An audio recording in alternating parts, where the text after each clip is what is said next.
What's going on, people? We are Tottenham TV here, back again with another Tottenham update for you guys. Ben still not feeling great, so he is at home at the moment, but we will give you the Tottenham news. We never stop. We never stop. But before we get into the Tottenham update, I want to just bring your attention to the bottom left-hand side of the screen, WeAreTottenhamTV.co.uk. That is our website. We have blog posts on there. We have merch you can purchase as well. So I'd really appreciate if you do check out the website, WeAreTottenhamTV.co.uk. I would really appreciate it. But without further ado, let's get into the news over the last 24 hours. And we'll start off with Liverpool. And can still hear them crying at the moment. You might be thinking you're seeing rain outside, but I think a lot of it is Liverpool tears at the moment. But Liverpool are set to appeal Curtis Jones's red card for his foul on Yves Bissouma on Saturday. There's more to the story because they did make a statement as well on the VAR situation, which we'll get into in a second. But I just want to get your opinion on this appeal because for me, I don't think they got any chance of this red card getting overturned. I think it's a bad challenge. And I've seen a lot of discourse around this red card. And a lot of the justifications I'm hearing is like, oh, it went over the ball and people are only using a still image. And if you use the video in at full speed, it doesn't look as bad. But I actually think the only justification Curtis Jones has is if you use the slow-mo. Because if you use the slow-mo images of this tackle, then you can kind of see his ball the ball deflect off his foot and go onto Yves Bissouma's ankle. But if you use like the full speed angle of the tackle, it looks horrific. And I remember when they showed it in the stadium, everyone was like gasping, like they couldn't believe what a bad tackle it was. So I don't know. I found the discourse around this tackle a bit strange. I think it is a red, and I think it's a bit weird that they're trying to appeal it.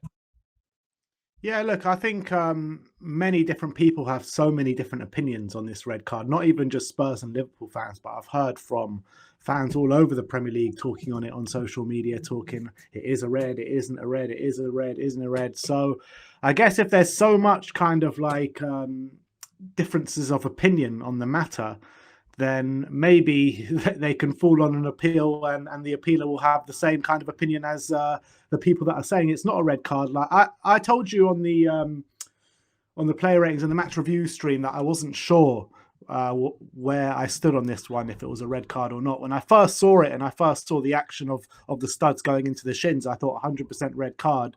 But then when I saw it again and I see kind of like he does try and kind of get the ball and then his leg kind of like slips over the ball and it makes a horrific challenge. So I think it really is a difficult one. I don't think it's like clear cut either way, to be honest. I really don't. I think if I'm going to like sway towards anything, I do sway to more of a red card than more not. But I do kind of understand why people think it's not a red. I don't understand the justification, though, that people are saying, oh, he went over the ball and he didn't mean to hurt him. But, like, you're not allowed to tackle over the ball. Like, that's not a no, he didn't tackle over the ball. The trajectory of the leg wasn't to go over the ball. The trajectory of the leg was hitting the ball, and then his leg kind of, like, slips over the ball. Yeah, I understand that, but I'm hearing a lot of people saying like he accidentally went over the ball. But like at the end of the day, that's he did go over the ball, and it was a dangerous studs tackle to his shin. I understand he's unlucky because maybe the ricochet, but I don't understand people complaining about slow-mo images being used to justify it, because I think the slow-mo images are the only thing that saves Jones in a weird way, rather than the full speed images, in my opinion. Because at full speed, I just think it looks like a really, really bad challenge.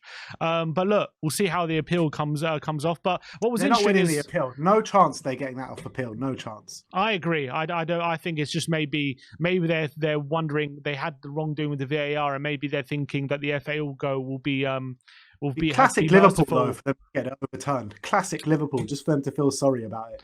There was also, which I felt, a pretty strange statement yesterday by Liverpool Football Club on the PGMOL VAR incident, which I don't really get what Liverpool are kind of wanting from this same, but I'll just read it quickly. It says, Liverpool Football Club acknowledges the PGMOL's admission of their failures last night. It's clear that the correct application of the laws of the game did not occur, resulting in sporting integrity being undermined. We fully accept the pressures that match officials work under, but these pressures are supposed to be alleviated, not exacerbated by the existence and implementation of from VAR. It is therefore unsatisfactory that sufficient time was not afforded to allow the correction to be made and that there was no subsequent intervention. That such failings have already been categorized as a significant human error is also unacceptable, and all outcomes should be established only by the review and full transparency. This is vital for the reliability of future decision making, as it applies to all clubs, with learnings being used to make improvements to process in order to ensure this kind of situation cannot occur again. In the meantime, we will explore the range of options available given the clear need for escalation and resolution. Now, what the hell can they mean by exploring a range of options available? Like, what do they want from this situation? There's even suggestions, I don't know how reliable these were, there were even suggestions that Liverpool are going to try and get the game replayed, but I can't believe that's true. But like, I don't understand what they're looking for. I mean, look, there's a bad decision, there's a screw up. This isn't the first time that the VAR has had to, or PGMO have had to apologize because of a bad refereeing decision this season. So I don't understand why they think they're so special.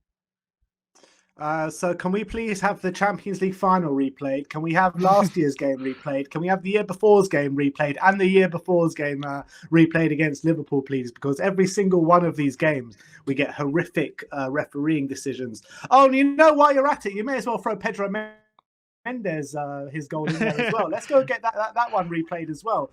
Let's go through in history and take off every single game where we've been absolutely done over by the referees time and time again, and let's get all those games replayed. So I mean, it's an absolute joke, to be honest. Like, the cheek of Liverpool, of all teams, they're the teams that have benefited the most out of VAR out of anyone in the Premier League this season and last season, I believe. Maybe I'm wrong about last season, but they are the ones that have benefited the most this season. And yes, look, there's no getting away from the fact that it was an absolutely shocking and horrendous decision to not allow that goal because it was clearly onside.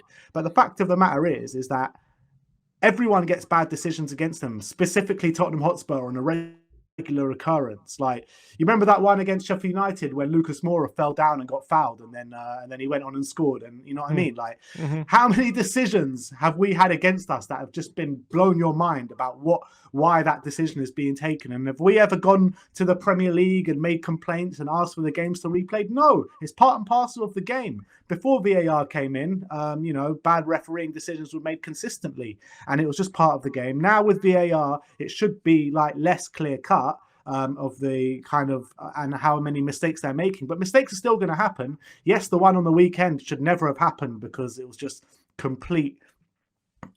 It was just terrible. I mean, you can't get away with making a decision like that. So whoever's made that decision has got to like lose their jobs or be suspended or something like that. But in terms of like replaying a game, you just got to move on. You just got to take it on the chin and move on like everyone else has to. 100%. And I can remember 3 times off the top of my head where laws have actually been changed because Tottenham have been screwed over by those laws, and there's subsequently been changed. Because I remember Eric Dyer's handball against Newcastle under Mourinho, the law was literally changed a week later because of that incident. The Lucas Moura incident, what you're talking about, the law was literally changed the next season because of specifically that incident. And the Moussa Sissoko one, the law was changed so that wouldn't have included handball that following season. So literally rules have genuinely been changed because of decisions that have gone against Tottenham Hotspur. So I don't think Liverpool have any leg to stand on when it comes to a game being replayed. But apart from a game being replayed, I don't know what they could possibly want. We explore a range of options available given the clear need for escalation resolution. I don't know what they want from this situation. They're going to sue the PGMOL or the refereeing committee or the Premier League or something. That's what they're going to try and do. They're just really salty. They're just so salty about losing a game of football for the first time since April the 1st, which is fair enough. It's a hard one to take under those circumstances because Liverpool played really well. Not gonna lie. I mean, they were brilliant in the day. I don't think they deserve to lose, but you just got to take it on the chin. This is football. This is part and parcel of the game. 100%. So like, I understand they feel aggrieved. They were robbed genuinely, but at the end of the day, that happens to a lot of other football clubs, and I don't think Liverpool are special in that way that they should get special treatment because they were screwed over rather than any other team. So I just think that statement, I don't know what they were thinking with it, to be honest. But anyway, we move on. The thing is, right, if they kind of do bow down to Liverpool for some reason, I don't think they will, but if they were to do that, it just sets a very dangerous precedent as well afterwards. Like everyone's going to be complaining and asking for games to replay and asking for this and asking for that. Yep. I mean, it's just a very dangerous road to go down. If they do request a replay, should Spurs accept?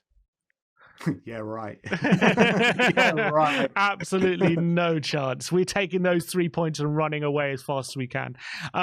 Next up is a story about Piero Hojbjerg, and this is coming out of Italy from Calcio Mercato. According to him, Piero Hojbjerg is feeling very disappointed with his current situation in Tottenham, and in a certain way feels, quote, betrayed by the club he loves so much after he's seen his game time reduced significantly this season under Ange Postecoglou. Now, I've seen a few things on social media. Apparently, Hojbjerg after the Liverpool game, after the winner, wasn't seen celebrating with the players, and apparently went straight down the tunnel as soon as the final whistle went. I personally haven't seen it, but I've seen it's been brought to my attention by a few fans on in the comments on our live chat and stuff like that. I don't know if you can read too much into this and all these kind of stuff, but would you understand if Hojbjerg felt that way, or do you think maybe, look, if he had the chance to leave in the summer and he probably would have been made clear what the situation would have been going into the season? Look, I don't think Pierre can have any surprises of knowing where he stands in the current setup at the moment. We tried to sell him. He was open to leaving. We had offers. We accepted. He didn't want to leave to those clubs like Fulham and what have you. I don't know I can't remember what happened with the Atletico Madrid deal, but that's seeming like the one that he did want. But we also heard rumors that he rejected Atletico Madrid at some point during the summer as well. So he knows that he was falling behind in the pecking order when Ange came in. I don't think it was any secret to anyone. I don't think it's something new that he's learning now. So I think he's just got to work doubly as hard to try and get back in the team and take it like a man at the end of the day. We all know and love Pierre for his very professional way of conducting himself on the team. And I think when he came on against Liverpool, I think he played well. It is a bit surprising that he didn't celebrate with the team and walk down the tunnel, because I thought he came on with a really good attitude in the set when he came on against Liverpool. And I think he did a good job for the team. So we did hear a few days ago that from Fabrizio Romano that he's changing agent and he's looking to move in January. So maybe that has something to do with it as well. But when you're of such a high stature in the squad and you go down to what you are now is essentially just a backup player to the likes of Pape Matar, who's 20 years of age, and Yves Bissouma, who wasn't in the team last year, and James Maddison, who's basically replaced him, James Maddison. He's the vice captain and the starting role in the team. You are going to feel a bit downhearted, but I don't think that it's anything that he didn't know at the end of the day. So I don't know. I don't really blame him for feeling like that, but I do blame him for still being here, because he had offers on the table in the summer, which he didn't take. I just think this will probably come to a conclusion in January, and we'll probably part companies in January.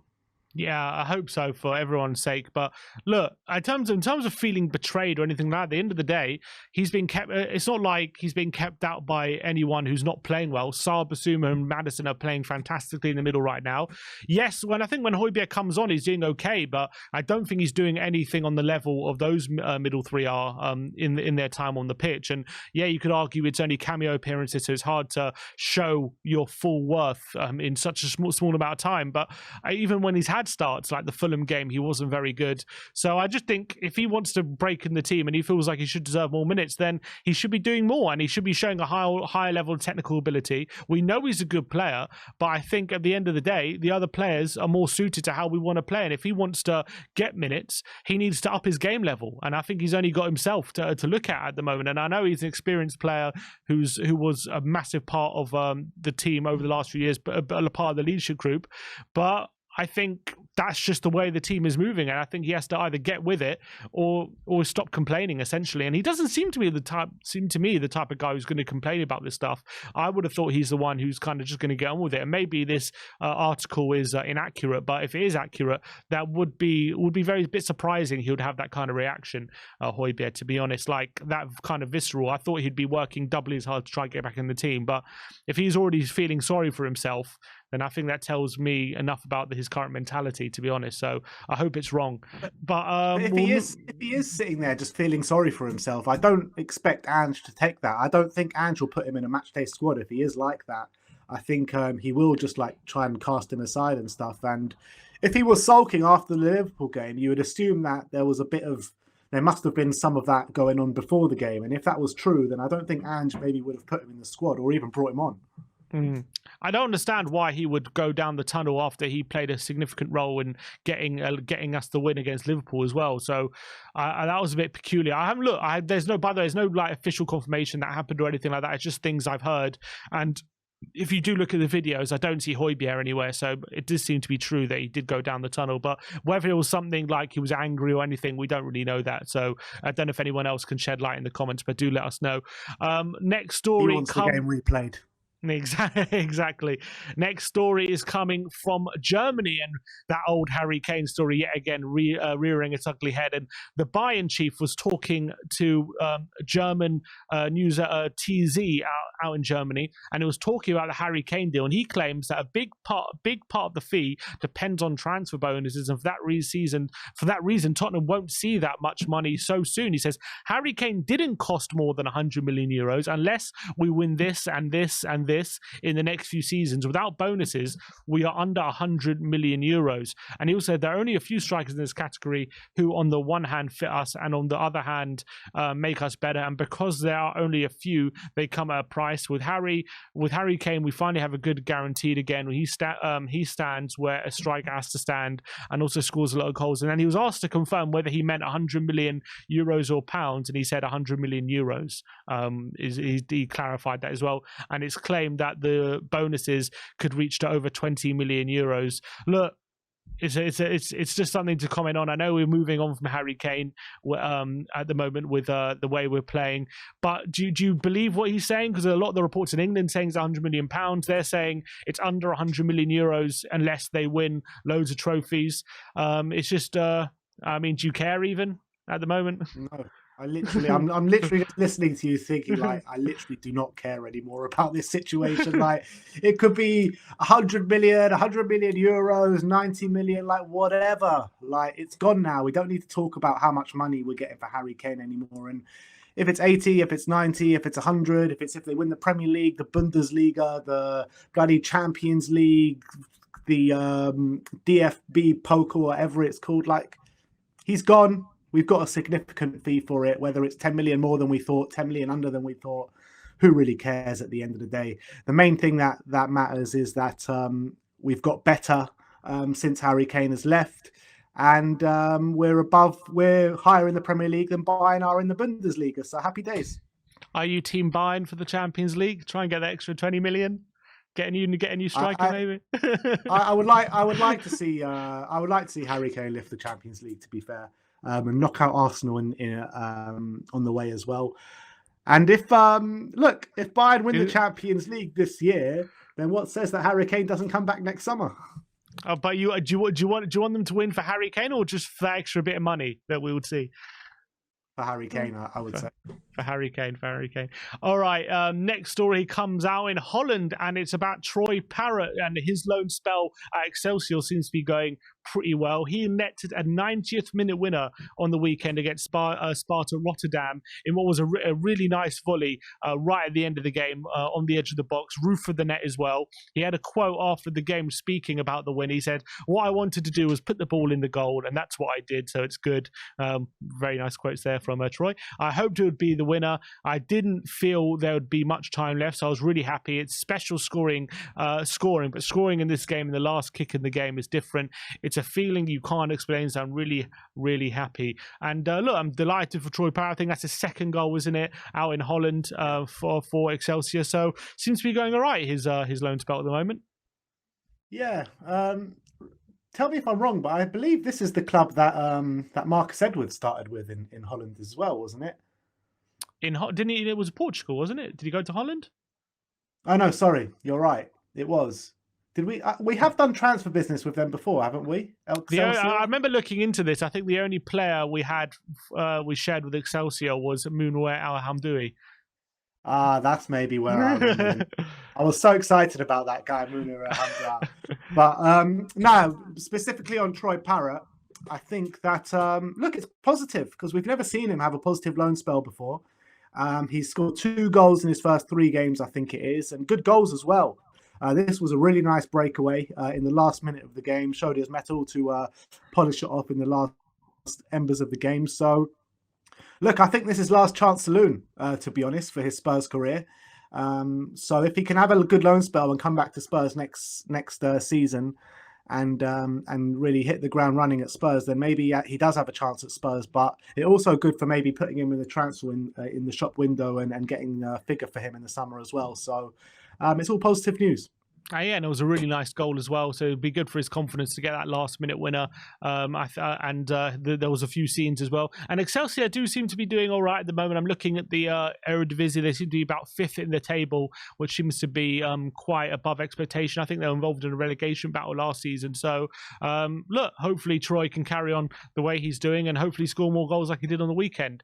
The last story is a bad one, unfortunately, and this comes from Spurs, who have made a statement on the abuse that Destiny Udogie has been receiving on social media following the game against Liverpool. And the statement reads, "We were disgusted at the racist messages directed towards Destiny Udogie on social media following Saturday's game against Liverpool. We will work with the Premier League and where possible take action against any individual we are able to identify.